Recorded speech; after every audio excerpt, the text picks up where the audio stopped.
Hello, तुम थोड़ा मेरी सीट पता लगा दोगे? मुझे नोटिस बोर्ड नहीं दिख रहा। कमर पे हाथ रखे वो लड़की मुझसे ऐसे मुखातिब थी जैसे उसका कोई हक हो मेरे पे, जबकि जान पहचान के नाम पर हम दोनों में बस इतना ही था कि चंदे घंटे पहले दोनों एक ही बस से इस इंजीनियरिंग इंट्रेंस का एग्जाम देने पहुंचे थे। उसकी ऐसी बेतकल्लुफी देख मुझे जोरों की हंसी आए, पर वो बुरा न समझे इसलिए मैंने खुद को एहतियातन सामान्य रखते हुए उसका रोल नंबर पूछा। वो रोल नंबर बताते हुए खुशामद के अंदाज में बोली, प्लीज़ हेल्प कर दो, मैं यहाँ तुम्हारे सिवा किसी को भी नहीं जानती। मैंने मन ही मन सोचा कि जानती तो वैसे मुझे भी नहीं हो, बस अपना काम निकालना है। उसका रोल नंबर देखने मुझे नोटिस बोर्ड नहीं जाना पड़ा क्योंकि वो मेरे बाद ही था, तो जाहिर है सीट भी मेरे बाद वाली ही थी। एग्जाम से निकलने के बाद 2 घंटे की बातचीत में मुझे पता चला जितनी क्यूट वो दिखती है उससे ज़्यादा क्यूट उसकी जनरल नॉलेज है। एग्जाम दे के वापस लौटा तो दिलो दिमाग में वही तारी थी। हल्की से मेकअप और कांधे तक बाल वाली वो लड़की हमेशा मेरे आंखों के आगे रहती थी। जिस गाने को सुनता वही गाना उसमें फिट बैठने लगता। उसकी बेवकूफ़ियत भरी बातों की यादें मेरी सारी बोरियत दूर कर देती। शायद उसकी संगत का असर मेरे पे भी हो गया था, इसलिए 4 घंटे साथ गुजारने के बाद भी न तो मैं उसका नंबर मांग पाया था, नहीं उसका नाम पूछने का जहमत उठा पाया था। अब ये हाल था कि रोज उसका चेहरा देखकर अनुमान लगाता कि उसका नाम क्या हो सकता है और फेसबुक पे सर्च करता, मगर रिजल्ट के रूप फेसबुक सर्च बॉक्स से मिलता तो सिर्फ अफसोस। बस एक ही उम्मीद बची थी, मिलने की, जब हम दोनों को एक ही बस से काउंसलिंग के लिए जाना था। एक दिन वो मौका भी आ गया। कंधे पे बैग लटकाए और कान में ब्लूटूथ लगाए जब मैं बस में चढ़ा तो वो आगे से दूसरे नंबर की सीट पे बैठी हुई थी। मैंने ठहर के उस पे एक भरपूर निगाह डाली। खुले बालों और नाक में सोने की बाली पहने हुए आज दिल में उतर जाने की हद तक खूबसूरत लग रही थी। उससे नजरें मिली तो मुस्कुरा के मैं पीछे की सीट की तरफ बढ़ने लगा, तभी उसने आवाज दी, अरे तुम्हारे लिए ही ये सीट रखा है, और अपने बगल में खाली पड़े सीट की तरफ इशारा किया।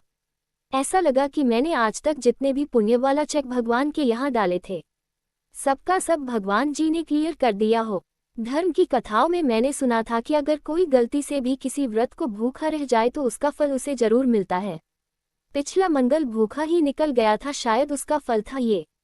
मैंने अपने चेहरे पे हल्के से नापसंदगी के भाव लाए और जाके उसके पास बैठ गया ताकि उसे लगे कि मैं उसके पास बैठकर उस पे एहसान करूं। बस जब चलने लगी तो कुछ देर इधर उधर बात करने के बाद उसने अचानक ही पूछ लिया, क्या इतने दिनों से तुम मुझे याद कर रहे थे? चोरी पकड़े जाने से जब मैं गड़बड़ा गया और कुछ उटपटांग बोलता ही कि वो हंसते हुए बोली कि इन दिनों मुझे हिचकियां बेहद रही थी, तो मुझे लगा कि तुम मुझे याद कर रहे होंगे क्योंकि दूसरा तो कोई है नहीं याद करने वाला। मैंने गहरा सांस लिया और बोला कि अच्छा, फ्लर्ट कर लेती हो। वो खिलखिलाकर हंसने लगी। बस 8 बजे से चली थी, अभी रात के 12 बजे चुके थे तो सबको भूख भी लगी गई थी, इसलिए ड्राइवर ने किसी लाइन होटल पे गाड़ी रोक दिया। मैं चाहता था कि वो मेरे साथ डिनर करे, पर उसने अपना मजबूरी बताया कि उसकी फ्रेंड भी है, उसके साथ ही खाना है। आधे घंटे बाद जब खाना खाके स्प्राइट का कैन पे काउंटर पे बिल जमा कर रहा था तो वो मुझे खाना वाली टेबल पे अपने फ्रेंड के साथ दिख गई। मैंने अपना कैन उसकी तरफ झुका के पूछा कि वो भी पिएगी। जवाब में उसने मना कर दिया, फिर भी मैंने 2 कैन लिया और वेटर से उसके टेबल पे पहुंचाने को बोल के होटल से बाहर निकल गया। बाहर निकला तो बड़ी जोर से सिगरेट पीने का मन किया। बैग चेक किया तो 2 गोल्ड फ्लेक और 1 क्लोव था। मैंने क्लोव जलाए और होटल से थोड़ा दूर जाके कश लेने लगा। अभी 2-4 कश ही लिए होंगे कि उसका फ़ोन का फ्लैश लाइट मेरे चेहरे पे था। ऐसे तो मैंने उसके ड्रेस के हल्के से झलक से ही उसे पहचान लिया था, फिर भी मैंने पूछा कौन हो। जवाब में वो कुछ बोलने के बजाय फ्लैश जलाए रही। फिर कुछ देर में खुद ही बोली, अच्छे बच्चे सिगरेट नहीं पीते और फिर तुम तो अब मेरे अच्छे बच्चे हो। मैंने कश लेना जारी रखते हुए कहा, मैं कब से तुम्हारा बच्चा हो गया बाबू। अगले पल ही वो दांत पीसते हुए सर पे सवार हो गई, फीकोगे भी अभी और फुटेज खाओगे। मैंने सिगरेट होंठों से अलग किया और उसे घूरने लगा। वो सीरियस हो गई थी, शुभ मजाक नहीं कर रही, सच में प्यार करती हूँ तुमसे। मुझे लगा कि माहौल बोझिल हो जाएगा, इसलिए चौहल किया कि मैं तो सोच रहा था कि इस सिचुएशन में तुम मेरे होंठों पे अपनी होंठ रखोगी और पूछोगी कि क्या जलता हुआ सिगरेट मेरे नर्म हुए होंठों से ज़्यादा जरूरी है। उसने हंस के मेरे हाथ से सिगरेट छीन के फेंका और बोली कि ओ मेरे सस्ते फेसबुक या फिलासफर, चलो अब इलायची खाओ, नहीं तो रात भर में स्मेल आएगी और मैं सो नहीं पाऊंगी। एडमिशन वगैरह होते होते वो इतना करीब हो गई कि गर्लफ्रेंड से कम आदत ज़्यादा लगती थी। मैं खुद उसके इतने प्यार से हैरत में पड़ जाता। जब भी साथ होती तो जमाने भर की बातें ढूंढ लाती और सुनाती। मैं उसके चेहरे की तरफ तकता और खामोशी से सुनते रहता। अक्सर जब वो फ्यूचर और करियर की बातें करती तो मेरा हाथ अपने हाथ में लेकर संजीदा हो जाती। उस वक्त उसके चेहरा ऐसे लगता जैसे बुद्ध ने अपनी सारी शांति और मासूमियत उसके चेहरे पे छोड़ रखी हो। जब वो ज्यादा संजीदा हो जाती तब मैं चुहल करते हुए इश्क में ग्लोबल होते हुए कहता, अरे बामियान की बुद्ध, इतना भी शांत मत दिख, तुम्हें आसमान में उड़ाने के लिए मेरे जैसा आतंकवादी आ चुका है। वो खिलखिला के हंसने लगती। तब मैं बस उसे देखता रह जाता निर्विकार। अक्सर मुझे जबरदस्ती कैंटीन ले जाती। मैं पैसे देता तो फट पड़ती, तुम्हारा पैसा भी तो मेरा ही पैसा है, अभी इसे खर्च कर लेते हैं, शादी के बाद उसे खर्च कर लेंगे। मैं चुप पड़ जाता। खाने में न तो मुझे पिज्जा पसंद था न ही डोसा, मगर वो जबरदस्ती मुझे खिलाती। मैं ना नुकुर करता तो कहती, मेरे हाथों में जादू है, तुम खा के देखो, सब अच्छा लगेगा। इससे पहले ऐसे जिद करके मेरी माँ ही खिलाती थी। तब बचपन में मैं तीखा होने के कारण मीट खाने से मना कर देता और वो मीट को पानी से धोकर खिलाती और कहती कि अगर तुम नहीं खाओगे तो मैं दुबली जाऊंगी। ये बात मेरे मन में भर गया था। बचपन में मैं उन पे गुस्सा होता तो कहता कि आगे से खाना नहीं खाऊंगा और आपको दुबला कर दूंगा। सब लोग हंसते, मैं नहीं समझ पाता। बच्चा था ना, उसके साथ अभी भी बच्चा ही बन जाता।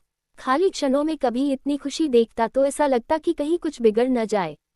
अक्सर मेरे साथ यही होता आया है, जब ज्यादा खुश होता हूं तो बड़ा दुख आने वाला होता है। यहाँ भी ऐसा ही कुछ होने लगा। धीरे धीरे चीजें बदलने लगी। मिलना जुलना कम हो गया। मैं उसे मैसेज करता कि बदले बदले से सरकार नजर आते हैं तो उधर से जवाब केवल स्माइली में आता। इसी बीच दशहरे की छुट्टी हो गई। मैं घर आ गया। यहाँ आकर उससे फोन पे बात कर पाना मुश्किल होता था। अक्सर रात को 5 मिनट के लिए टाइम निकाल के उसे कॉल करता, मगर उसके बातों से कभी ऐसा नहीं लगता कि वो मुझसे बात करने में इंटरेस्ट ले रही हो। मैंने उसे कॉल करना छोड़ दिया। उसका कॉल भी आता तो नहीं उठाता। छुट्टियां बीतने के बाद जब कॉलेज लौटा तब तक सब कुछ पूरी तरह बदल चुका थी। अक्सर दोनों एक दूसरे को देखकर नजरअंदाज कर देते। कॉलेज के नए रूटीन का बहाना होता, मगर मुझे सब कुछ पता था। अक्सर दोस्त आकर बताते कि एक सीनियर के साथ वो लाइब्रेरी में टेबल शेयर कर रही है। मैंने इसी वजह से लाइब्रेरी जाना छोड़ दिया ताकि अपने आंखों से उसको किसी और के साथ न देखूं। किताबें रूम ले ही मंगा लेता। वैसे भी उनमें अब मन नहीं लगता। कॉलेज में आने के बाद जाने क्यों बिना नागा रोज रात को वो फोन करती, मैं उसके सामने इन सब चीजों का जिक्र छेड़ता तो वो ऐसे शो करती जैसे सब कुछ नॉर्मल हो। पुराने दिनों का जिक्र करता तो पढ़ाई के प्रति सीरियस होने का बहाना बनाने लगती। मुझे भी पढ़ने पे ध्यान देने की एडवाइस देने लगती। मैं खुद में ही घुटने लगा। तंग आकर मैंने एक दिन उसे कह दिया कि मेरे पास फोन न करो प्लीज, अब सारे रिश्ते खत्म हो गए हैं। मुझे लगा कि इतना कहने पे भी वो कुछ तो सफाई देगी, मगर वो सफाई देने के बजाय चहकते हुए बोली, शुभ, अगर तुम्हें सब कुछ खत्म लगता है तो फिर मैं कौन हूँ तुम्हारी बात काटने वाली, जैसी तुम्हारी मर्जी। बस एक काम कर दो, मेरी फोटोज डिलीट कर दो, मैं तुम्हारी कर दूंगी। मैंने उसके फोटोज डिलीट कर दी और वॉलपेपर पे वापस माँ की तस्वीर लगा दी। मुझे लगा अब यहाँ से खुद को समेट लूंगा, लेकिन अगले दिन फिर से उसका फोन आ गया। मेरे रिसीव करते ही वो चहक पड़ी, कैसे हो, लाइफ मजे में है या नहीं। मैं चुप्पी साधे हुए था। वो मुझे तरह तरह के सवालों से उकसा रही थी। कोई गर्लफ्रेंड ढूंढी क्या, सिंगल होके कैसे फीलिंग आ रहे हैं, ऐसे सवाल पूछ पूछ के नश्तर की तरह भीतर चुभ हो रही थी। जिस्म के अंदर ऐसे लग रहा था जैसे कांच की किरचियां बिखरी हुई हो और सीने में चुभ रही हो। मैं चुप पड़ा, बस उसके कॉल सुन रहा था। आंखों से आंसू गिर रहे थे, गला रुंध गया था। फोन कटा तो महीनों बाद फिर से सिगरेट की तलब लगी। हॉस्टल की बाउंड्री तड़प के बाहर जाके गुमटी खुलवाई और 2 डब्बे सिगरेट लाके फूंक डाला। इस बार फेफड़े के साथ साथ रूह भी धुएं से भर जाए ऐसी कोशिश थी।